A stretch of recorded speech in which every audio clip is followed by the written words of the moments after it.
Matamgi Manipuri Wari channel asibu tabiriba khwai pumnamakpu taramna okjari.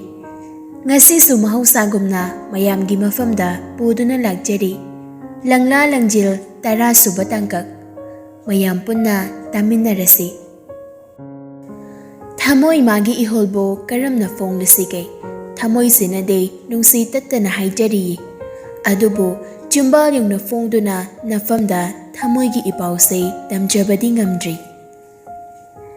Ras nga kita laijage ba? Ahom du punna mamay du phat lekhalai. Majin khara ganbi anjuna tap oglai. Daras kalay chaloy no? Kaysa sa tida sumkoy rai ni. Ras laijada hairap yenglaga. Aja exam na bro. Langja usitana fat komlai. Nathawra. Is ado gam sorry do na karigino. Exam ngai brahang babu sawna bro tumaina. Lingjil na Naras laija dane wa ga hayranu ko yam kana sorry bane. Blood e hay gali bane madi. Ngasige numita phasaba pokum amata khumlar. Kanagi nganu sibo noy hongiro. Mani aikhoy hongini. Ngase ay leijaragedana. Leijaro Daras. Anjuna nokmi tawduna khumlakpani. Ras na lupa kaya piramo haino. As mamalga khangdeda Daras na ayawbo khara dum pibiramo. Laijadi ngangnaridu tabi banate. Famlamado fuk hawgalaga waiting setudagi kitang chathoraaga sorok machinda lepaga chiptha punsibagi maikaibu yengduna lei. Raso chama chapi ani puthoraaga anjuda pi. Anjuna ngado polythene amada hapaga pirai. Raso ngado lauraga laijana chiptha yenglibadu ubaduda. Anjo kanano laijana yenglisibo mi ngaibagi maong sumalida maisa. Anjuso Ras ki pokumdo set piraklami. Moy damsangai ni Daras. Ras chingnaba amaga loinana taha. Damjai di kanano. Anjuna khumbanang dringaida lingjil ne fat khumjilai. Damsai dine moy imphal dagine posta ba pakhang amalakbane aikoi so phasana khangdida Daras. Anjuso nokfet tawraga lingjil de yenglai. Lingjil sumamitu fat kopi. Raso nungaitana makoktu non tharaga. Oh. Ado Daras exam day kamdaw kike. As nungaitida. Andagi 12 thaba mi amata exam nungai haroi. Ibema mathati psycho. Ado noidi kamdaw kike. Ado di apple to you haidu taridana Daras. Ekoi shu nungaiti. Ras luptharamba mamaido amok non kalaklaga. Ado no 11-12 day imphal amda damdoi oiradine akoi mayam changlaga angama ting pangnaragane laija so imphal da damnaba tawsiko. Anjuna ai Daras akoi ani sune adumaina tawsrana khalamine magi so khara phanaba tisi doina tawge khali. Oi adumaina tawro ai so DM da damdoine akoi pula dei phaidana. Lingjilna phaiye Daras adu de numita dore Daras chatpiro aikoi sho yumda hanjakrage. Oi chatkrage aina haibado noi kauniko. Oi Daras kauriye. Asumna Raso laijada haipet yinglamlaga cycle da chatkre. Paisado makut chelle khanbagira anjudo ngang bahaurai. Saktasiga masakni kainaga uchi mankai. Asi hairiga anjudo Ras ki matawdo mutamlai. Aikoi mayam chingdana kainaga tanaraga makok sa eksuthawa. Lingjilna anjugi waduda. Is yar he nangso ngasai na yam pitharaga wari ga design aduga hujigna mi satkra kansida laiga sarano yingdena sakto. Chela hai mi paisa lawnaba pithari ni khanglaba apang singsidi. Anido onsinaraga noi laijadi aniduda hanna yingbirakpaga nate. Anju laijada yengnaga.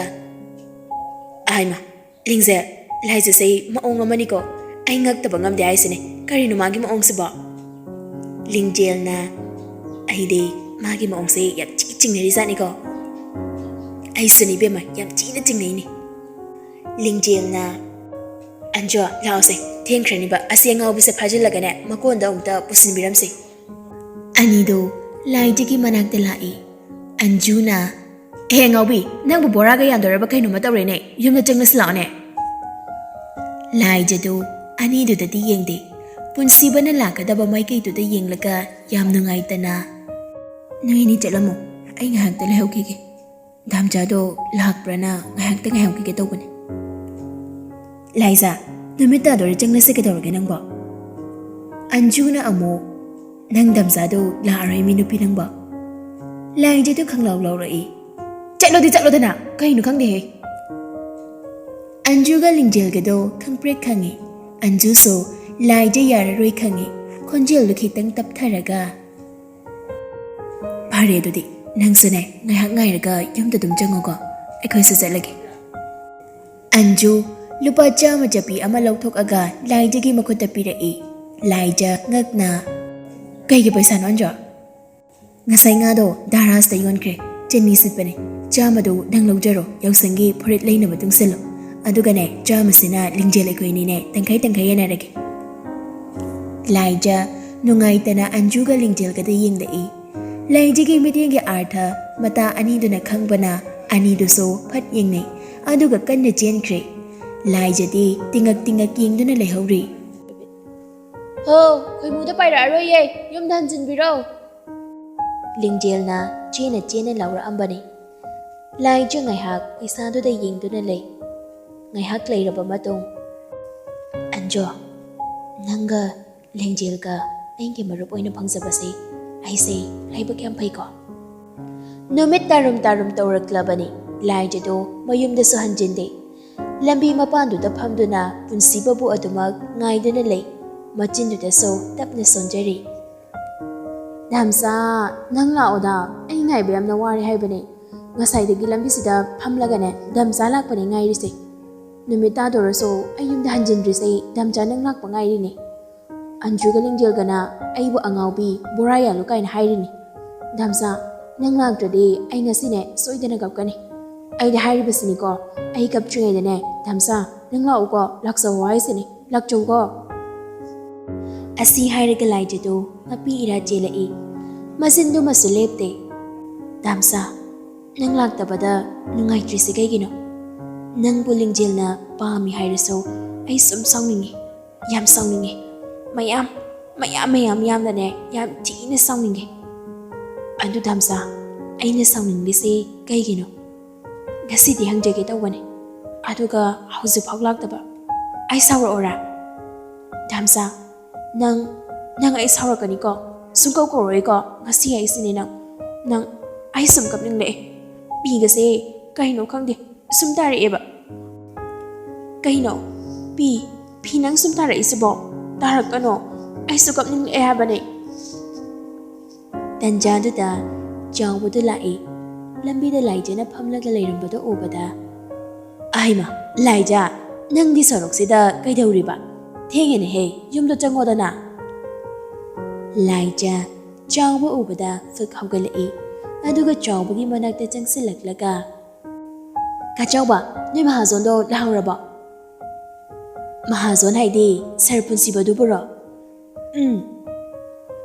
kai gi na lai ja sar do ngasi di lak tri ne he ngasai la aroe na ai ngon da phone do ra mi ka chaw ba phone yaw ri bro yaw ri ye kana da tau gi hai bu no nang bo adidi ka chaw ba ni mahazon du ne phone do am da tau bi ba chaw bu du ngak na kai gi no lai ja asuk yam na thing la sida nang kari hai ning bono lai ja so ngam na ba machin na thok pa ama panghai da hai tin la as tau da tau bi ba ka chaw ba ai nga lai bu khot pa gi wam ta hai ge na tau bane chaw bu su ngai ta na phone lu lok tho aga punsi ba da call tawraga phone do lai ja da pi asom da punsi ba so dukan da pot anau ba yorok pa du da ona taina tawrakpagi yam sauna leiringai tanjani punsiba pocket tagi phone do lokto aga paikatli alo kajawa laiza do ngasai makai maksin lamba maithong do punsiba gi khonjel do tabaga haujik tada nokfet ka tawjari ꯄꯨꯟꯁꯤꯕꯅ "hello ꯇꯥꯕ꯭ꯔꯣ?" ꯂꯥꯏꯟꯖꯗꯨ ꯈꯨꯝꯗꯕꯤꯗ ꯅꯣꯛꯐꯦꯠ ꯇꯧꯔꯒ ꯁꯧꯁꯤꯟꯅꯕ ꯁꯥꯗꯨꯅ ꯂꯩ꯫ ꯄꯨꯟꯁꯤꯕꯗꯤ ꯈꯪꯕ ꯅꯠꯇꯕꯅꯤꯅ ꯐꯣꯟꯗꯨꯗ ꯇꯨꯃꯤꯟꯅ ꯂꯩꯕꯗꯨꯗ ꯁꯣꯝꯗ ꯁꯥꯎꯅꯤꯡ ꯂꯩꯔꯤꯉꯩ ꯃꯇꯥꯡ ꯑꯣꯏꯕꯒ ꯈꯪꯁꯥꯎ ꯁꯥꯎꯒꯠꯂꯛꯏ꯫ "ꯀꯩꯅꯣ ꯇꯨꯃꯤꯟꯅ ꯂꯩꯔꯤꯗꯨꯕꯣ? ꯉꯥꯎꯔꯕꯃꯤ? ꯐꯣꯟꯗꯨ ꯆꯒꯠ ꯇꯧꯔꯛꯀꯅꯣ꯫ ꯑꯩ ꯍꯌꯦꯡꯗꯣ ꯂꯥꯛꯑꯒ ꯈꯨꯠꯁꯨꯃꯟꯗꯣ ꯌꯥꯎꯁꯪ ꯃꯌꯥꯒꯤ ꯄꯤꯔꯒꯦ ꯍꯥꯏꯔꯤꯗꯅ ꯀꯩꯅꯣ ꯈꯪꯗꯦ ꯁꯨꯝ ꯆꯒꯠ ꯇꯧꯔꯛꯏꯁꯤꯕꯣ? Hello hello." ꯂꯥꯏꯖꯗꯨ ꯅꯣꯛꯂꯝꯕ ꯃꯤꯅꯣꯛꯇꯣ ꯈꯪꯍꯟ ꯍꯟꯖꯤꯟꯈꯤ꯫ ꯄꯨꯟꯁꯤꯕꯒꯤ ꯋꯥꯍꯩꯗꯨ ꯇꯥꯕꯗ ꯉꯁꯥꯏꯗꯒꯤ ꯄꯨꯟꯁꯤꯕ ꯂꯥꯛꯇꯕꯒꯤ ꯎꯪꯈꯠꯂꯒ ꯂꯩꯔꯝꯕ ꯃꯌꯥꯝꯗꯣ ꯍꯧꯖꯤꯛꯇꯗ ꯃꯃꯤꯠꯇꯒꯤ ꯃꯄꯤ ꯇꯞ ꯇꯥꯔꯛꯏ꯫ ꯂꯥꯏꯖ ꯈꯣꯟꯖꯦꯜꯗ ꯅꯤꯛꯂꯤ ꯇꯧꯔꯒ "ꯗꯥꯝꯆꯥ, ꯑꯩ ꯊꯝꯂꯒꯦ." ꯄꯨꯟꯁꯤꯕ ꯂꯥꯏꯖꯒꯤ ꯈꯣꯟꯖꯦꯜꯗꯨ ꯇꯥꯕꯗ ꯃꯃꯤꯠꯇꯨ ꯈꯪꯂꯥꯎ ꯂꯥꯎꯊꯣꯔꯛꯏ꯫ ꯄꯨꯟꯁꯤꯕ ꯌꯥꯝ ꯊꯨꯅ ꯀꯧꯔꯛꯏ꯫ "ꯑꯉꯥꯡ!" ꯑꯁꯣꯝꯗ ꯂꯥꯏꯖꯗꯨ ꯐꯣꯟꯗꯨ ꯐꯠ ꯀꯛꯏ꯫ ꯑꯗꯨꯒ ꯐꯣꯟꯗꯨ ꯆꯥꯎꯕꯗ ꯄꯤꯔꯛꯏ꯫ ꯑꯁꯣꯝꯗ ꯄꯨꯟꯁꯤꯕꯁꯨ ꯐꯣꯟ ꯀꯛꯈꯤꯕꯗꯨꯗ ꯑꯃꯨꯛꯀ ꯍꯜꯂꯒ ꯇꯧꯔꯛꯏ꯫ ꯆꯥꯎꯕꯁꯨ ꯄꯥꯏꯈꯠꯂꯛꯏ꯫ ꯂꯥꯏꯖꯗꯤ ꯆꯠꯄ ꯍꯧꯈ꯭ꯔꯦ꯫ "ꯍꯦꯜꯂꯣ ꯁꯥꯔ." "ꯀꯥꯆꯧꯕ, ꯂꯥꯏꯖ ꯅꯠꯇ꯭ꯔꯣ ꯍꯧꯖꯤꯛ ꯐꯣꯟ ꯄꯥꯏꯔꯝꯕꯗꯣ?" "ꯃꯥꯅꯦ ꯁꯥꯔ." "ꯑꯃꯨꯛꯇꯒ ꯄꯥꯏꯍꯟꯕꯤꯔꯛꯑꯣ ꯀꯥꯆꯧꯕ." ꯆꯥꯎꯕꯁꯨ ꯆꯠꯈ꯭ꯔꯤꯕ ꯂꯥꯏꯖꯕꯨ ꯈꯥꯝꯂꯛꯏ꯫ "ꯂꯥꯏꯖ, ꯁꯥꯔꯅ ꯅꯪ ꯑꯃꯨꯛꯇ ꯄꯥꯏꯍꯜꯂꯛꯑꯣꯌꯦ, ꯑꯃꯨꯛꯇ ꯂꯥꯛꯈꯣꯅꯦꯍꯦ." ꯂꯥꯏꯖ ꯐꯠ ꯂꯩꯊꯣꯔꯛꯑꯒ ꯄꯤꯔꯤ ꯍꯥꯏꯔꯛꯏ꯫ "ꯀꯥꯆꯧꯕ, ꯑꯩ ꯄꯥꯏꯔꯔꯣꯏ. ꯃꯥꯒ ꯀꯧꯅꯗ꯭ꯔꯦ. ꯑꯩꯉꯣꯟꯗ ꯁꯨꯀꯧ ꯀꯧꯕꯤꯔꯛꯀꯅꯣꯌꯨ. ꯃꯥꯒ ꯈꯠꯅꯔꯦꯅ ꯈꯔ ꯍꯥꯏꯕꯤꯌꯨ." ꯂꯥꯏꯖꯅ ꯍꯥꯏꯔꯛꯏꯕꯗꯣ ꯑꯁꯣꯝꯗ ꯄꯨꯟꯁꯤꯕꯁꯨ ꯇꯥꯔꯦ꯫ "ꯀꯥꯆꯧꯕ, ꯊꯝꯕꯤꯔꯣ ꯌꯥꯔꯦ. ꯀꯣꯟꯅ ꯋꯥꯔꯤ ꯁꯥꯟꯅꯔꯒꯦ." "ꯑꯍꯣꯏ ꯁꯥꯔ." ꯑꯁꯨꯝꯅ ꯐꯣꯟꯗꯨ ꯊꯝꯅꯈ꯭ꯔꯦ꯫ ꯆꯥꯎꯕꯗꯤ ꯂꯥꯏꯖꯒꯤ ꯃꯑꯣꯡꯗꯣ ꯉꯛꯄꯁꯨ ꯐꯥꯎꯖꯔꯤ꯫ ꯄꯨꯟꯁꯤꯕꯁꯨ ꯃꯥꯅ ꯉꯥꯡꯈꯤꯕ ꯋꯥꯗꯣ ꯂꯥꯏꯖꯅ ꯀꯔꯤ ꯈꯜꯂꯝꯒꯅꯤ ꯈꯟꯕꯗ ꯌꯥꯝ ꯅꯨꯡꯉꯥꯏꯇ꯭ꯔꯦ꯫ ꯂꯥꯏꯖꯁꯨ ꯌꯨꯝ ꯆꯪꯂꯛꯑꯒ ꯂꯥꯏꯗꯨꯛ ꯊꯥꯅꯕ ꯏꯃꯨꯡ ꯃꯪꯒꯣꯜ ꯇꯥꯁꯤꯜꯂꯤ꯫ ꯂꯥꯏꯖ ꯉꯁꯤꯗꯤ ꯃꯁꯥꯗꯣ ꯏꯇꯨꯛ ꯇꯨꯛꯊꯩ꯫ ꯃꯥꯒꯤ ꯍꯧꯅꯕꯤ ꯈꯤꯇꯪ ꯅꯨꯡꯉꯥꯏꯇꯕꯒ ꯂꯥꯏꯗ ꯍꯦꯛꯇ ꯀꯝꯄ꯭ꯂꯦꯟ ꯊꯥꯡꯒꯠꯂꯛꯏ꯫ ꯂꯥꯏꯖ ꯁꯅꯥꯃꯍꯤꯗꯨꯗ ꯗꯨꯛꯇꯨ ꯌꯨꯡꯂꯒ ꯃꯈꯨꯠꯀꯗꯨ ꯂꯣꯟꯅꯔꯒ ꯃꯃꯤꯠꯀꯗꯨ ꯏꯁꯤꯜꯂꯒ "ꯑꯦꯍꯦ, ꯑꯩꯒꯤ ꯊꯃꯣꯏꯒꯤ ꯒꯣꯠ, ꯗꯥꯝꯆꯥꯗꯣ ꯑꯩꯉꯣꯟꯗ ꯊꯤꯅ ꯉꯥꯡꯂꯛꯏ꯫ ꯑꯩꯅ ꯁꯥꯎꯔꯤꯁꯦ ꯒꯣꯠ ꯅꯪꯅ ꯃꯉꯣꯟꯗ ꯇꯝꯕꯤꯌꯨꯀꯣ꯫ ꯑꯩꯗꯤ ꯃꯥꯒ ꯀꯧꯅꯔꯔꯣꯏ, ꯁꯨꯛꯀꯧ ꯍꯦꯛ ꯀꯧꯅꯔꯔꯣꯏ ꯍꯥꯏꯁꯤꯅꯤ꯫ ꯑꯩꯅꯅꯦ ꯋꯥꯅ ꯉꯥꯏꯖꯔꯒ ꯃꯥꯅ ꯑꯩꯉꯣꯟda ꯊꯤꯅ ꯆꯩꯔꯛꯄ. ꯑꯩ ꯌꯥꯝ ꯄꯦꯟꯗꯦ. ꯒꯣꯠꯅ ꯃꯥꯕꯨ ꯃꯇꯤꯛ ꯆꯥꯕ ꯄꯅꯤꯁꯃꯦꯟ ꯄꯤꯕꯤꯌꯨꯀꯣ." ꯑꯁꯤ ꯍꯥꯏꯔꯒ ꯂꯥꯏꯖꯗꯨ ꯈꯨꯔꯨꯝꯃꯤ꯫ ꯇꯞꯅ ꯍꯧꯒꯠꯂꯛꯂꯒ ꯆꯥꯛꯈꯨꯝꯗ ꯑꯃꯨꯛ ꯆꯪꯂꯛꯏ꯫ ꯆꯥꯛ ꯊꯣꯡꯒꯦ ꯍꯥꯏꯗꯨꯅ ꯆꯦꯡꯐꯨꯗꯨ ꯐꯠ ꯍꯥꯡꯗꯣꯛꯏ꯫ ꯑꯗꯨꯕꯨ ꯆꯦꯡ ꯑꯃꯠꯇ ꯌꯥꯎꯔꯝꯗ꯭ꯔꯤ꯫ ꯂꯥꯏꯖ ꯅꯨꯡꯉꯥꯏꯇ ꯂꯩꯔꯤꯉꯩ ꯆꯦꯡ ꯌꯥꯎꯔꯝꯗꯕꯗꯨ ꯎꯕꯗ ꯑꯃꯨꯛꯀ ꯍꯦꯟꯅ ꯋꯥꯈꯜ ꯅꯨꯡꯉꯥꯏꯇ꯭ꯔꯤ꯫ ꯂꯥꯏꯖ ꯆꯥꯛꯈꯨꯝꯗꯒꯤ ꯃꯣꯂꯤ ꯊꯣꯔꯛꯇꯨꯅ ꯊꯣꯡꯗꯨ ꯂꯣꯟꯁꯤꯜꯂꯒ ꯐꯃꯨꯡꯗ ꯀꯥꯈꯠꯇꯨꯅ ꯃꯃꯥ ꯍꯜꯂꯛꯄ ꯉꯥꯏꯗꯨꯅ ꯂꯩ꯫ ꯉꯥꯏꯍꯥꯛ ꯂꯩꯕꯒ ꯊꯥꯕꯥꯁꯨ ꯍꯜꯂꯛꯏ꯫ ꯊꯥꯕꯥ ꯃꯆꯥꯕꯨ ꯀꯧꯗꯨꯅ ꯆꯪꯂꯛꯏ꯫ "ꯏꯕꯦꯝꯃ, ꯏꯕꯦꯝꯃ, ꯂꯥꯏꯖ!" ꯂꯥꯏꯖꯁꯨ ꯃꯤꯠ ꯈꯪꯁꯤꯡꯂꯛꯏ꯫ ꯍꯧꯒꯠꯂꯛꯂꯒ ꯊꯣꯡꯗꯨ ꯍꯥꯡꯗꯣꯛꯏ꯫ ꯊꯥꯕꯥꯁꯨ ꯆꯪꯂꯛꯏ꯫ "ꯏꯕꯦꯝꯃ, ꯉꯁꯥꯏꯈꯩ ꯅꯊꯟꯇ ꯂꯩꯕ꯭ꯔꯣ? ꯅꯄꯥ ꯍꯜꯂꯛꯇ꯭ꯔꯤꯕ꯭ꯔꯣ?" "ꯍꯜꯂꯛꯇ꯭ꯔꯤ ꯏꯃꯥ." ꯃꯆꯥꯒꯤ ꯍꯥꯟꯅꯒ ꯃꯥꯟꯅꯗꯕ ꯃꯑꯣꯡꯗꯨ ꯎꯕꯗ ꯊꯥꯕꯥꯗꯨ ꯆꯤꯡꯅꯅ "ꯅꯪꯕꯨ ꯅꯁꯥꯒꯗꯨ ꯏꯄꯠ ꯄꯠꯊꯔꯤꯗꯨꯕꯨ ꯀꯩꯗꯧꯔꯒꯦꯅꯦ? ꯅꯁꯥꯒ ꯅꯨꯡꯉꯥꯏꯇ꯭ꯔꯕꯣ?" "ꯀꯩꯁꯨ ꯇꯧꯗꯤꯌꯦ ꯏꯃꯥ, ꯑꯩ ꯇꯨꯝꯂꯨꯕꯒꯤꯅꯤ." "ꯐꯔꯦ ꯑꯗꯨꯗꯤ꯫ ꯑꯁ, ꯄꯣꯠꯀ ꯁꯤꯠꯇꯦꯗ. ꯌꯥꯎꯁꯪ ꯃꯌꯥ ꯑꯣꯏꯕꯒꯤꯔ ꯃꯤꯅꯕꯨ ꯆꯤꯛꯅ ꯆꯥꯏꯅꯕ ꯉꯝꯕ ꯅꯠꯇꯦꯗ." ꯂꯥꯏꯖꯁꯨ ꯃꯃꯥꯅ ꯌꯥꯎꯁꯪ ꯄꯜꯂꯛꯄꯗꯨꯗ "ꯏꯃꯥ, ꯑꯩ ꯍꯪꯆꯤꯠꯇꯤ ꯕꯖꯥꯔꯗ ꯂꯥꯛꯀꯦ." "ꯀꯩꯗꯧꯗꯣꯏꯕ ꯅꯪꯗꯤ?" "ꯑꯩ ꯌꯥꯎꯁꯪꯒꯤ ꯐꯨꯔꯤꯠ ꯑꯝꯇ ꯂꯩꯒꯦꯕ." "ꯅꯪꯗꯤ ꯀꯗꯥꯏꯗꯒꯤ ꯄꯩꯁꯥꯅ ꯂꯩꯗꯣꯏꯕ?" "ꯉꯁꯥꯏ ꯉꯥ ꯐꯥꯔꯒ ꯌꯣꯟꯕꯒꯤ ꯂꯨꯄꯥ 100 ꯂꯩꯌꯦ, ꯑꯗꯨꯅ ꯂꯩꯗꯣꯏꯕ." "ꯅꯪꯒꯤ ꯂꯨꯄꯥ 100ꯗꯨꯅꯕꯨ ꯐꯨꯔꯤꯠ ꯂꯩꯕ ꯀꯣꯟꯅꯔꯣꯏꯅꯦꯍꯦ. ꯅꯪ ಚꯠꯂꯗꯤ ꯚꯔꯥꯁꯨ 90 ꯑꯣꯏꯔꯅꯤ. ꯑꯗꯨꯒꯤ ꯁꯔꯨꯛ ꯏꯃꯥꯅꯅꯦ ꯈꯔ ꯍꯥꯞꯄꯤꯔꯒ ꯂꯩꯔꯛꯑꯒꯦ. ꯄꯩꯁꯥꯗꯨ ꯄꯤꯔꯛꯑꯣ, ꯅꯪ ꯂꯥꯛꯇ꯭ꯔꯁꯨ ꯌꯥꯅꯤ." "ꯌꯥꯔꯣꯏ, ꯃꯤ ꯑꯩꯒꯤ ꯑꯄꯥꯝꯕ ꯈꯟꯗꯣꯏꯅꯤꯅꯦ." "ꯏꯕꯦꯝꯃ, ꯅꯪꯕꯨ ꯚꯔꯥꯗꯨ ꯂꯨꯄꯥ 90ꯅꯦ ꯍꯥꯏ ꯋꯥꯅꯤꯃꯤ." "ꯚꯔꯥꯗꯨ ꯑꯩ ꯁꯨꯝ ꯄꯨꯊꯣꯛꯆꯒꯦ, Furitu second hand dagi lupa kun piba ani hom leiraga loire. Asibu wa oine ngangladana. Nanga lamba tawba ngamma natida. Khaungdane ching yauribani. Chalo. Chaka do thongoro. Kona khanarasi. Laijaso mama dagi ching du lauraga chakhumda chak thongnabu changkhri. Laija chak loiraduna mama ga chak chaminai. Laija do ngasidi chak du yam chadri. Chak do kitang charaga hogatkhri. Laijagi ngahan khaiga manadaba maongdo thabaso chingnaba kharadi phawi. Tasengna laija punsibabu nungsibana ngaurabani. Adubo angang oibana hongdokjaba ngamdabani. Punsibaso adu mangai. Laijagi ingaw ngaujaba matawduda phongdokpa hek ngamjadabani. Asomda punsibaso ahingdo tumthaba yadri. Nongal halningbana loire. Punsiba mitu ushelu haiba sukya yade. Laijana machinggadu paithoaga saurini kaina tawramgadaba maithongdo punsibagi mitta sum uduna leiri. Punsiba wakhalduda takna sum khalli. Sono chubi angawi nangna saurini kaina thawbado phakjaroi. Nangdi ingaw ngaw sinaraga machin machaduna pepa ngangbaduna ne ehna pakjayi. Angang nangi damsa se nangna pungaw he ngaholida. Karigino nangna aigi thamoibu pumsung he sumisibo. Punsiba laijana asengba sauramgadra haiduna supakhatlei. Angangdo tasengna chanana saukrade aidi kamdauba. Punsibado sakfamdo amuk sat hanjinki. Wakal ngayang khalaba matong punsiba laijana ming hairakiba numitu buning singlaktuna kangnuk noi. Asumna numitu mahaukre mathangi ayukni. Punsiba ahianbada call tawi. Ahianbadi tumba haugatri uirum makolgada isi siba makai phone paikhalai. Hello, da chawa kai tawrage ame. Enba nang haugatriba. Haugatrida ahing oirisde. Ahing oibanate yam thuna haugaluko. Kaihino da chawa yam ngalliye. Asuk yam ngana kadai chase haibano. Ngandre thenglabani ko yam thuna lauko. Ngasidi thabak suba mi makai chune paisa pithoktuini. Enba tarabra aise. Aina harise taba natro yam thuna lauko. Asi hairaga punsiba phone du thamkhri. Asomda henbade tumsit phadabagi sauningbada loire.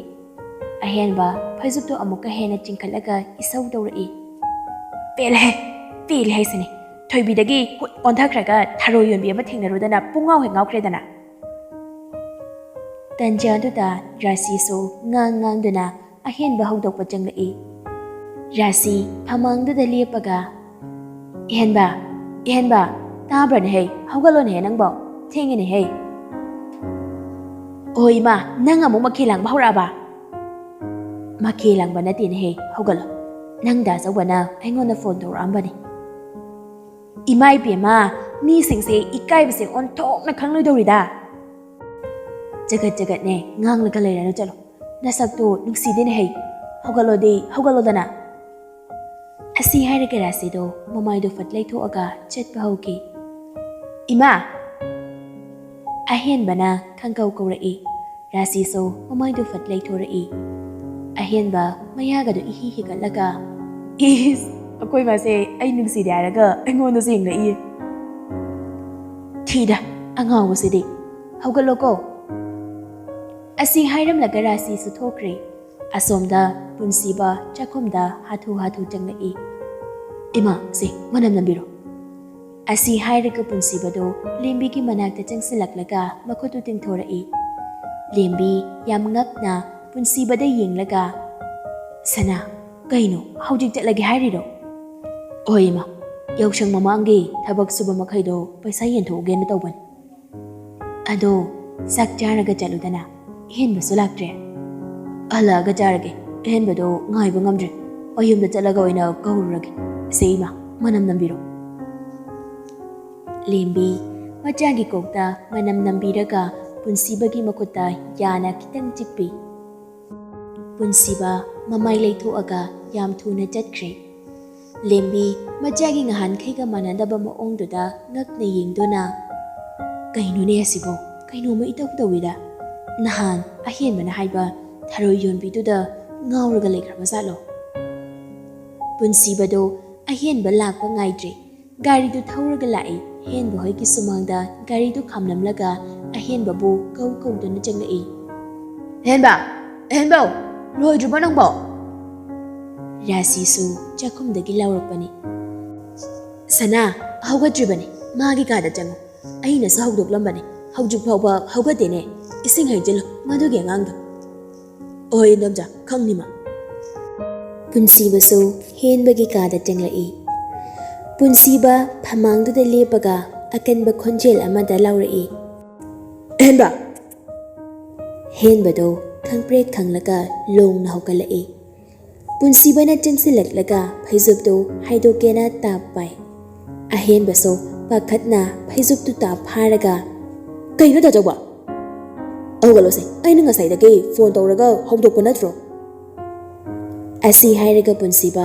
ꯐꯩꯖꯨꯞꯇꯨ ꯑꯃꯨꯛꯀ ꯆꯤꯡꯊꯣꯛꯀꯦ ꯇꯧꯏ ꯑꯍꯦꯟꯕꯁꯨ ꯑꯃꯨꯛ ꯐꯥꯏ ꯗꯥꯆꯧꯕ ꯀꯩꯅꯣ ꯇꯧꯔꯤꯗꯨꯕꯣ ꯑꯩ towel ꯁꯦꯠꯂꯒ ꯇꯨꯝꯕꯅꯤ ꯑꯗꯨ ꯇꯥꯋꯦꯜꯗꯨ ꯀꯗꯣꯝꯗ ꯂꯩꯈ꯭ꯔꯕꯅꯣ ꯈꯪꯗꯦ ꯑꯝꯇ ꯊꯤꯈꯤꯒꯦꯕ ꯃꯄꯥꯟꯗ ꯂꯩꯔꯝꯃꯣ ꯑꯩꯅꯦ ꯌꯥꯝ ꯊꯨꯅ ꯍꯧꯒꯠꯂꯛꯑꯒꯦ ꯄꯨꯟꯁꯤꯕꯁꯨ ꯄꯥꯏꯔꯝꯕ ꯐꯩꯖꯨꯞꯇꯨ ꯈꯪꯊꯥ ꯊꯥꯗꯣꯛꯏ ꯅꯪ ꯑꯃꯀꯣ ꯖꯨꯠ ꯆꯥꯗꯦꯍꯦ ꯌꯥꯔꯦ ꯑꯩ ꯃꯄꯥꯟꯗ ꯂꯩꯔꯝꯂꯒꯦ ꯌꯥꯝ ꯊꯨꯅꯅꯦ ꯊꯣꯔꯛꯑꯣ ꯀꯣꯍꯦꯟꯕ ꯊꯦꯡꯂꯕꯅꯤ ꯑꯁꯤ ꯍꯥꯏꯔꯝꯂꯒ ꯄꯨꯟꯁꯤꯕꯁꯨ ꯊꯣꯛꯈ꯭ꯔꯦ ꯑꯍꯦꯟꯕꯁꯨ ꯉꯥꯡꯗꯨꯅ ꯂꯩꯍꯧꯔꯤ ꯏꯁ ꯃꯥꯅ ꯉꯔꯥꯡ ꯌꯣꯡꯆꯥꯛ ꯏꯔꯣꯟꯕ ꯄꯤꯖꯔꯒ ꯑꯩꯕꯨ ꯑꯍꯤꯡꯗ ꯅꯨꯡꯉꯥꯏꯍꯜꯂꯒ ꯃꯥꯅ ꯐꯩꯖꯨꯞꯁꯦ ꯍꯥꯏꯗꯣꯛꯄꯗ ꯂꯣꯡꯅ ꯇꯥꯅꯤꯗꯤ ꯈꯪꯗ꯭ꯔꯤ ꯅꯣꯛꯄꯨ ꯅꯣꯛꯅꯤꯡꯉꯤ ꯑꯁꯤ ꯍꯥꯏꯔꯒ ꯑꯍꯦꯟꯕꯁꯨ ꯍꯧꯒꯠꯂꯤ ꯑꯍꯦꯟꯕꯗꯨ ꯌꯥꯝ ꯊꯨꯅ ꯂꯣꯏꯁꯤꯜꯂꯒ ꯊꯣꯔꯛꯇꯨꯅ ꯄꯨꯟꯁꯤꯕꯒ ꯂꯣꯏꯅꯅ ꯊꯧꯕꯥꯜꯂꯣꯝꯗ ꯂꯥꯛꯏ ꯄꯨꯟꯁꯤꯕ ꯊꯧꯔꯤꯕ ꯒꯥꯔꯤꯒꯤ ꯁ꯭ꯄꯤꯠꯇꯨ ꯉꯥꯏꯕ ꯉꯝꯁꯤꯜꯂꯛꯇ꯭ꯔꯦ ꯂꯥꯏꯖꯒꯤ ꯃꯅꯥꯛ ꯌꯧꯅꯤꯡꯃꯟꯕꯅ ꯀꯟꯅ ꯍꯦꯟꯖꯤꯜꯂꯛꯏ ꯑꯍꯦꯟꯕ ꯁ꯭ꯄꯤꯠꯁꯦ ꯈꯤꯇꯪꯒꯗꯤ ꯀꯟꯈꯠꯂꯨꯗꯅ ꯀꯩꯅꯣ ꯗꯥꯆꯧꯕ ꯇꯧꯔꯤꯁꯤꯕꯣ ꯒꯥꯔꯤꯁꯦ ꯀꯤꯔꯛꯇꯕ ꯐꯥꯎꯔꯛꯑꯦꯅꯦ ꯇꯧꯔꯤꯁꯦ ꯂꯩꯅꯥꯁꯤꯗꯤ ꯌꯧꯔꯦꯗꯅ ꯀꯌꯥꯃꯨꯛ ꯀꯟꯈ꯭ꯔꯕꯅꯣ ꯌꯦꯡꯉꯣ ꯅꯨꯄꯤꯒꯤ ꯃꯌꯥꯏꯁꯦ ꯑꯍꯦꯟꯕ ꯑꯁꯦꯡꯕꯗꯣ ꯍꯥꯏꯔꯛꯀꯅꯨ ꯀꯩꯗꯧꯔꯒꯦ ꯏꯀꯥꯏꯒꯦ ꯇꯧꯔꯛꯏ ꯑꯍꯦꯟꯕꯗꯣ ꯅꯣꯛꯐꯦꯠꯇꯤ ꯇꯧꯏ ꯃꯈꯥꯗꯤ ꯇꯥꯈꯤꯗ꯭ꯔꯦ ꯒꯥꯔꯤꯗꯣ ꯁ꯭ꯄꯤꯠ ꯈꯤꯇꯪ ꯀꯟꯈꯠꯅ ꯊꯧꯈ꯭ꯔꯦ ꯑꯁꯣꯝꯗ ꯂꯥꯏꯖꯒ ꯃꯈꯣꯏ ꯑꯍꯨꯝꯗꯣ ꯐꯤꯔꯣꯜ ꯁꯨꯔꯤ ꯑꯟꯖꯨꯅ ꯍꯟꯗꯛ ꯌꯥꯎꯁꯪꯁꯤꯗꯤ ꯑꯩꯈꯣꯏ ꯑꯍꯨꯝ ꯅꯩꯁꯤꯀꯣ ꯂꯤꯡꯖꯦꯜꯅ ꯑꯃꯨꯛ ꯐꯨꯔꯤꯠꯇꯣ ꯆꯞ ꯃꯥꯟꯅꯕ ꯂꯤꯠꯁꯤ ꯂꯥꯏꯖꯗꯤ ꯇꯨꯃꯤꯟꯅ ꯂꯩ ꯑꯅꯤꯗꯨꯒꯤ ꯋꯥꯔꯤꯗꯣ ꯇꯥꯔꯒ ꯈꯨꯝꯐꯝ ꯈꯪꯗꯦ ꯑꯟꯖꯨꯁꯨ ꯃꯈꯥ ꯇꯥꯔꯛꯏ ꯐꯨꯔꯤꯠ ꯑꯉꯧꯕ ꯂꯤꯠꯁꯤ ꯑꯗꯨꯒ ꯐꯅꯦꯛꯅꯅꯦ ꯌꯦꯜꯂꯣ ꯁꯦꯠꯁꯤ ꯌꯥꯕ꯭ꯔꯥ ꯂꯥꯏꯖ ꯁꯥꯟꯅꯔꯤꯕ ꯋꯥꯔꯤꯗꯨ ꯂꯥꯏꯖ ꯊꯃꯣꯏꯗꯗꯤ ꯃꯩꯈꯨ ꯀꯥꯔꯕꯅꯤ ꯑꯗꯨꯕꯨ ꯃꯩꯊꯣꯡꯗꯨꯃꯗꯤ ꯃꯤꯅꯣꯛ ꯑꯃꯒ ꯂꯣꯏꯅꯅ ꯃꯣꯡ ꯍꯥꯗꯅ ꯑꯟꯖꯣ ꯑꯩ ꯌꯥꯎꯁꯪ ꯊꯣꯛꯑꯣꯏꯗ ꯀꯩꯒꯤꯅꯣ ꯂꯥꯏꯖ ꯉꯥꯎꯔꯛꯀꯅꯨꯀꯣ ꯏꯕꯦꯝꯃ ꯌꯥꯎꯁꯪ ꯊꯣꯛꯑꯣꯏ ꯀꯥꯏꯅꯒ ꯉꯥꯎꯕ ꯅꯠꯇꯦ ꯑꯁꯦꯡꯕꯅꯤ ꯑꯩꯅ ꯍꯥꯏꯁꯦ ꯃꯤꯒꯤ ꯃꯕꯨꯛ ꯈꯪꯕ ꯂꯤꯡꯖꯦꯜꯅ ꯍꯩꯁꯤꯡꯅ ꯂꯥꯏꯖꯕꯨ ꯊꯦꯝꯂꯛꯏ ꯀꯔꯟ ꯇꯧꯅꯨꯀꯣ ꯂꯥꯏꯖ ꯅꯪꯒꯤ ꯐꯅꯦꯛꯀꯗꯣ ꯑꯩꯈꯣꯏ ꯃꯥꯅ ꯄꯤꯅꯤ ꯍꯥꯏꯕꯅꯦ ꯅꯪꯒꯤꯗ ꯅꯠꯇꯦ ꯑꯟꯖꯨꯒꯤꯁꯨ ꯄꯤꯅꯤꯅ ꯍꯥꯏꯕꯅꯦ ꯑꯩꯈꯣꯏ ꯑꯍꯨꯝ ꯃꯥꯟꯅꯅ ꯁꯦꯠꯇꯣꯏꯅꯤ ꯀꯩꯅꯣ ꯂꯤꯡꯖꯦꯜ ꯑꯟꯖꯨꯗ ꯃꯤꯠ ꯀꯨꯞꯁꯤꯜꯂꯤ ꯑꯟꯖꯨꯁꯨ ꯒ꯭ꯌꯥꯟ ꯇꯥꯔꯗꯨꯅ ꯍꯩꯃꯥ ꯅꯣꯏ ꯃꯥꯅ ꯉꯍꯥꯛꯃꯨꯛ ꯁꯥꯕꯗꯨꯔꯥ ꯌꯥꯝ ꯐꯖꯅꯤꯡꯉꯦ ꯑꯗꯨꯗꯤ ꯂꯥꯏꯖ ꯀꯩꯅꯣ ꯅꯪꯅ ꯇꯨꯃꯤꯟꯅꯔꯤꯗꯨꯕꯣ ꯂꯥꯏꯖ ꯅꯣꯛꯐꯦꯠ ꯇꯧꯔꯒ ꯐꯅꯦꯛꯇꯣ ꯅꯣꯏ ꯏꯃꯥꯅ ꯄꯤꯔꯅꯤ ꯍꯥꯏꯕꯅꯤꯅ ꯐꯨꯔꯤꯠꯇꯨꯗꯤ ꯍꯌꯦꯡ ꯂꯩꯔꯨꯔꯒꯦ ꯂꯩꯔꯨꯔꯣ ꯑꯩꯒꯤꯁꯨ ꯑꯩꯈꯣꯏ ꯃꯥꯗꯅꯦ ꯐꯨꯔꯤꯠ ꯂꯩꯕꯤꯌꯨꯅ ꯍꯥꯏꯔꯨꯗꯣꯏꯅꯤ ꯑꯁꯣꯝꯗꯅ ꯄꯨꯟꯁꯤꯕꯗꯣ ꯋꯦꯇꯤꯡ ꯁꯦꯠꯇꯨꯗ ꯉꯥꯏꯍꯥꯛ ꯂꯩ ꯂꯥꯏꯖ ꯊꯣꯔꯛꯄ ꯎꯗꯕꯗꯨꯗ ꯄꯨꯟꯁꯤꯕꯗꯣ ꯇꯧꯐꯝ ꯈꯪꯗ ꯊꯣꯡ ꯁꯥꯐꯝ ꯂꯣꯝꯗ ꯑꯣꯏꯅ ꯂꯥꯛꯏ ꯄꯨꯟꯁꯤꯕꯅ ꯄꯩꯁꯥꯗꯣ ꯆꯥꯎꯕꯗ ꯄꯤꯔꯒ ꯆꯥꯎꯕꯅ ꯁꯤꯟꯃꯤ ꯃꯈꯩꯗꯨꯒꯤ ꯄꯩꯁꯥ ꯌꯦꯟꯕꯤꯔꯤ ꯄꯨꯟꯁꯤꯕ ꯊꯣꯡ ꯃꯈꯣꯡꯗꯨꯗ ꯂꯦꯞꯄꯒ ꯑꯀꯣꯏꯕꯗꯣ ꯍꯥꯏꯐꯦꯠ ꯌꯦꯡꯂꯛꯄꯅꯤ ꯅꯨꯄꯤ ꯑꯍꯨꯝꯗꯨꯅ ꯐꯤ ꯁꯨꯔꯤꯕꯗꯨ ꯄꯨꯟꯁꯤꯕꯅ ꯍꯦꯛ ꯎꯔꯨꯔꯦ ꯂꯥꯏꯖꯅ ꯊꯔꯣꯏ ꯌꯣꯟꯕ ꯅꯨꯃꯤꯠꯇ ꯂꯤꯠꯈꯤꯕ ꯐꯨꯔꯤꯠꯇꯨ ꯎꯕꯗ ꯂꯥꯏꯖꯅꯤ ꯑꯗꯨꯝ ꯈꯪꯕ ꯉꯝꯂꯦ ꯄꯨꯟꯁꯤꯕ ꯅꯣꯛꯐꯦꯠ ꯇꯧꯔꯒ ꯅꯨꯄꯤ ꯑꯍꯨꯝꯗꯨꯒꯤ ꯃꯅꯥꯛꯇ ꯆꯪꯁꯤꯜꯂꯛꯏ ꯑꯟꯖꯨꯅ ꯉꯥꯡꯂꯒ ꯃꯃꯥꯏꯗꯨ ꯂꯩꯊꯣꯛꯄꯗ ꯄꯨꯟꯁꯤꯕꯅ ꯂꯥꯛꯄꯗꯨ ꯎꯕꯗ ꯑꯟꯖꯨꯗꯨ ꯄꯨꯟꯁꯤꯕꯅ ꯂꯥꯛꯏꯁꯦ ꯌꯦꯡꯉꯨ ꯍꯥꯏꯕꯒꯤ ꯃꯇꯥꯒꯨꯝ ꯂꯤꯡꯖꯦꯜꯗ ꯃꯤꯠ ꯐꯠ ꯀꯨꯞꯄꯤ ꯂꯤꯡꯖꯦꯜꯁꯨ ꯄꯨꯟꯁꯤꯕꯗ ꯌꯦꯡꯂꯛꯏ ꯂꯤꯡꯖꯦꯜꯗꯨ ꯃꯆꯤꯟꯗ ꯍꯦꯛ ꯐꯠ ꯍꯥꯏꯗꯣꯛꯈꯤ ꯋꯥꯎ ꯌꯥꯝ ꯐꯖꯩꯌꯦ ꯂꯥꯏꯖꯁꯨ ꯂꯤꯡꯖꯦꯜꯅ ꯌꯦꯡꯂꯤꯕꯗꯨ ꯀꯅꯥꯅꯣ ꯍꯥꯏꯗꯨꯅ ꯂꯩꯔꯒ ꯌꯦꯡꯈꯠꯂꯛꯏ ꯄꯨꯟꯁꯤꯕ ꯑꯣꯏꯔꯝꯕꯗꯨꯗ ꯂꯥꯏꯖꯗꯣ ꯉꯔꯥꯡꯒꯤ ꯊꯧꯗꯣꯛꯇꯨ ꯀꯥꯎꯈ꯭ꯔ ꯃꯥꯜꯂꯦ ꯐꯨꯛ ꯍꯧꯒꯠꯂꯒ ꯄꯨꯟꯁꯤꯕꯒꯤ ꯃꯅꯥꯛꯇ ꯆꯦꯟꯁꯤꯜꯂꯛꯏ ꯄꯨꯟꯁꯤꯕꯁꯨ ꯅꯣꯛꯐꯦꯠ ꯇꯧꯔꯒ ꯂꯥꯏꯖꯕꯨ ꯀꯧꯔꯛꯏ ꯑꯉꯥꯡ ꯂꯥꯏꯖꯁꯨ ꯍꯔꯥꯎ ꯍꯔꯥꯎ ꯄꯨꯟꯁꯤꯕꯗ ꯀꯧꯒꯦ ꯇꯧꯔꯛꯏ ꯗꯥ ꯂꯥꯏꯖ ꯀꯧꯒꯦ ꯇꯧꯔꯝꯕꯗꯣ ꯉꯔꯥꯡꯒꯤ ꯊꯧꯗꯣꯛꯇꯣ ꯅꯤꯡꯁꯤꯡꯂꯛꯄ ꯃꯥꯜꯂꯦ ꯄꯨꯟꯁꯤꯕꯒꯤ ꯃꯅꯥꯛ ꯌꯧꯗ꯭ꯔꯤꯉꯩ ꯆꯞ ꯂꯦꯞꯄꯤ ꯑꯗꯨꯒ ꯃꯈꯨꯠꯇꯨꯅ ꯃꯆꯤꯟꯕꯥꯟꯗꯣ ꯐꯠ ꯈꯨꯝꯖꯤꯜꯂꯤ ꯑꯋꯥ ꯑꯋꯥ ꯁꯣꯏꯕꯅꯦ ꯑꯩ ꯃꯤ ꯈꯠꯅꯈꯤꯕ ꯃꯤꯒꯤ ꯃꯤꯡ ꯀꯧꯔꯨꯔꯦ ꯑꯁꯤ ꯍꯥꯏꯔꯒ ꯂꯥꯏꯖꯗꯣ ꯄꯨꯟꯁꯤꯕꯗ ꯃꯆꯤꯟꯒꯗꯣ ꯁꯨꯒꯠꯂꯝꯃꯒ ꯃꯃꯥꯏꯗꯣ ꯐꯠ ꯂꯩꯊꯣꯛꯑꯒ ꯂꯥꯛꯑꯒ ꯈꯨꯗꯦꯡ ꯃꯃꯥꯡꯗꯨꯗ ꯉꯦꯛ ꯐꯝꯊꯩ ꯑꯟꯖꯨꯒ ꯂꯤꯡꯖꯦꯜꯒꯗꯤ ꯉꯛꯅ ꯌꯦꯡꯗꯨꯅ ꯂꯩ ꯄꯨꯟꯁꯤꯕꯁꯨ ꯂꯥꯏꯖꯒꯤ ꯃꯅꯥꯛꯇ ꯆꯪꯁꯤꯜꯂꯛꯏ ꯑꯉꯥꯡ ꯅꯪ ꯁꯥꯎꯔꯤꯔꯣ ꯂꯥꯏꯖꯗꯣ ꯃꯤꯠꯆꯤ ꯐꯥꯎ ꯌꯦꯡꯂꯛꯇꯦ ꯈꯨꯗꯦꯡꯗ ꯌꯥꯎꯔꯤꯕ ꯐꯤꯗꯣ ꯃꯈꯨꯠ ꯑꯅꯤꯗꯨꯅ ꯑꯁꯥꯎꯕ ꯑꯃꯒ ꯂꯣꯏꯅꯅ ꯁꯨꯔꯨ ꯁꯨꯔꯨ ꯅꯩꯔꯤ ꯑꯟꯖꯨꯅ ꯂꯥꯏꯖꯗ ꯈꯨꯅꯤꯡꯅ ꯊꯤꯜꯂꯤ ꯈꯨꯝꯃꯨ ꯍꯥꯏꯕꯒꯤ ꯃꯇꯥꯒꯨꯝ ꯑꯗꯨꯕꯨ ꯂꯥꯏꯖꯗꯤ ꯈꯨꯝꯕꯗꯤ ꯂꯥꯏꯔꯗꯅ ꯍꯟꯅ ꯐꯥꯎꯕ ꯌꯦꯡꯕꯤꯗꯦ ꯄꯨꯟꯁꯤꯕꯁꯨ ꯂꯥꯏꯖ ꯁꯥꯎꯔꯤ ꯈꯪꯂꯦ ꯃꯈꯣꯜꯗꯣ ꯍꯥꯏꯐꯦꯠ ꯄꯦꯊꯔꯒ ꯇꯞꯅ ꯀꯧꯔꯛꯏ ꯑꯉꯥꯡ ꯑꯉꯥꯡ ꯑꯉꯥꯡ ꯃꯆꯧ ꯑꯉꯥꯡ ꯄꯨꯟꯁꯤꯕꯅ ꯂꯥꯏꯖ ꯀꯧꯔꯛꯄ ꯈꯨꯀꯧꯗꯨ ꯇꯥꯕꯗ ꯑꯅꯤꯗꯣ ꯐꯥꯛ ꯐꯥꯛ ꯅꯣꯛꯂꯛꯏ ꯂꯥꯏꯖꯁꯨ ꯅꯣꯛꯅꯤꯡꯕꯅ ꯂꯣꯏꯔꯦ ꯃꯃꯥꯏꯗꯣ ꯐꯠ ꯂꯩꯊꯣꯛꯈ꯭ꯔꯒ ꯌꯥꯝ ꯎꯁꯤꯠꯇꯅ ꯈꯠꯅꯈ꯭ꯔꯕ ꯃꯤꯅꯅꯦ ꯑꯩꯉꯣꯟꯗꯒ ꯀꯧꯕꯤꯔꯛꯀꯅꯨ ꯈꯨꯝꯕꯒ ꯉꯝꯖꯔꯣꯏ ꯏꯀꯥꯏ ꯈꯪꯗꯕꯗꯣ ꯇꯧꯕꯤꯔꯛꯑꯅꯨ ꯄꯨꯟꯁꯤꯕꯁꯨ ꯅꯣꯛꯏ ꯂꯥꯏꯖꯁꯨ ꯐꯨꯛ ꯍꯧꯒꯠꯂꯒ ꯄꯨꯟꯁꯤꯕꯒꯤ ꯃꯅꯥꯛꯇ ꯈꯤꯇꯪ ꯅꯛꯁꯤꯜꯂꯒ ꯑꯩꯈꯣꯏ ꯁꯣꯝ ꯑꯃ꯭ꯔꯤꯁꯄꯨꯔꯤ ꯂꯥꯛꯄꯤꯔꯦ ꯂꯥꯛꯄꯤꯁꯤ ꯂꯥꯛꯄꯤꯁꯤ ꯑꯩꯈꯣꯏꯒꯗꯤ ꯈꯪꯅꯗꯕꯅꯤꯅꯅꯦ ꯁꯣꯝꯁꯦ ꯃꯁꯛ ꯈꯪꯖꯗ꯭ꯔꯦ ꯑꯁꯤ ꯍꯥꯏꯔꯝꯂꯒ ꯂꯥꯏꯖ ꯑꯟꯖꯨ ꯍꯣꯏꯒꯤ ꯃꯅꯥꯛꯇ ꯑꯃꯨꯛ ꯆꯪꯁꯤꯜꯂꯛꯂꯒ ꯂꯤꯡꯖꯦꯜ ꯑꯩꯗꯤ ꯑꯃ꯭ꯔꯤꯁꯄꯨꯔꯤꯒꯤ ꯈꯨꯅꯣꯛꯇꯣ ꯑꯝꯇꯕꯨ ꯅꯣꯛꯅꯤꯡꯂꯤ ꯑꯝꯇꯕꯨ ꯅꯣꯛꯈꯤꯒꯦꯗ ꯑꯁꯤ ꯍꯥꯏꯔꯒ ꯂꯥꯏꯖꯗꯣ ꯐꯛ ꯐꯛ ꯅꯣꯛꯊꯣꯔꯛꯏ ꯄꯨꯟꯁꯤꯕꯗꯣ ꯉꯁꯤꯗꯤ ꯂꯥꯏꯖꯒꯤ ꯈꯨꯅꯣꯛꯇꯣ ꯎꯕꯗ ꯃꯥꯁꯨ ꯐꯖꯅ ꯅꯣꯛꯏ ꯑꯟꯖꯨꯁꯨ ꯂꯥꯏꯖꯗ ꯈꯨꯗꯣꯝꯕꯤꯗꯨꯅ ꯊꯤꯜꯂꯒ ꯀꯩꯅꯣ ꯃꯣꯏꯅꯤꯅ ꯇꯧꯔꯤꯁꯤꯕꯣ ꯀꯩꯅꯣ ꯍꯥꯏꯕꯅꯦ